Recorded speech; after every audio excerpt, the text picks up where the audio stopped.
Hinanap namin sila na kung saan yung mga hanggang saan na natumbok namin yung hindi talaga namin na objective yung nila, kampo nila, pero natumbok namin dahil nga doon nga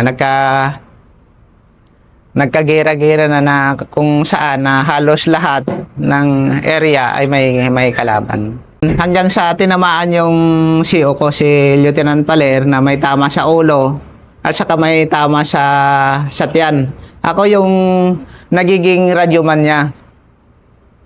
Kaya kahit may tama na siya, hirap na siya, pilit pa rin niya na nagkukuman na kunin namin yung high ground.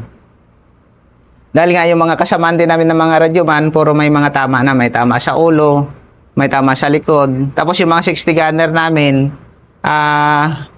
puro tinamaan na rin, wasak-wasak na rin yung mga 60 nila.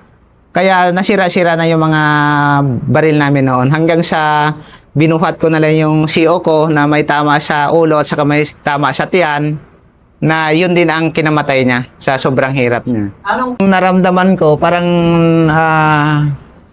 yung pakiramdam ko parang pagod na pagod ako. Pagod na pagod ako yung kaisipan ko at saka yung katawan ko kasi nga sa buhat. Tapos kung iniisip ko kung paano ko i-withdraw yung official ko dahil baka maiiwan siya. Kaya doon napapagod yung utak ko, yung katawan ko sa pag-iisip kung paano ko i-kuan siya.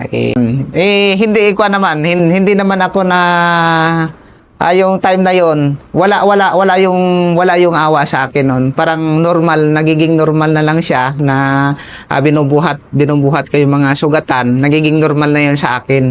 Ang iniisip ko na lang sa time na yon na kung paano ko siya ma-withdraw. At saka yung nag-iisip ako, parang nire-relax ko na yung sarili ko. Sa hirap na yan, yung sinabi mo. Kapit lang yung enkwentro, mga taga 10 meters lang, kasi kitang-kita namin yung mga kalaban. Nandun din yung sa isip ko, sa kapuso ko na medyo natakot din ako, pero pinabayaan ko lang yun kasi nga nakikita ko rin yung mga kasamahan ko, mga officer ko na medyo nakikita mo talaga na medyo maputla na kasi sa pagod at saka sa pakikipaglaban.